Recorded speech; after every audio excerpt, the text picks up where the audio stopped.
ছোট্ট একটা বোন আছে, ওর নাম হচ্ছে বুশরা, ছোট্ট মেয়ে, বয়স 6 বছর হবে। আমি একটা অবাক করার বিষয় আপনাদেরকে শেয়ার করছি, জাস্ট মোটিভেট করার জন্য, শো অফ না। ছোট্ট একটা বাচ্চা, আমি বড়দেরকে দেখেছি রোজা রাখে না, ওই ছোট্ট বাচ্চা এই এই এই রমাজানে অনেকগুলো রোজা অলরেডি আদায় করে ফেলেছে নিজেই।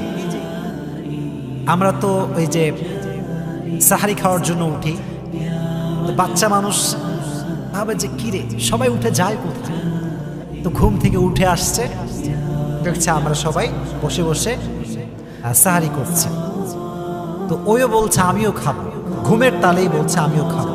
তা আমি বললাম মাকে যে মা দাও, ও খাক, আমি জানি যে রোজা রাখবে না, কারণ ছোট্ট বাচ্চা, ও কেন রোজা রাখতে পারে। তো খাওয়ালাম শখ করে, সকাল যায় খায় না, দুপুর যায় খায় না,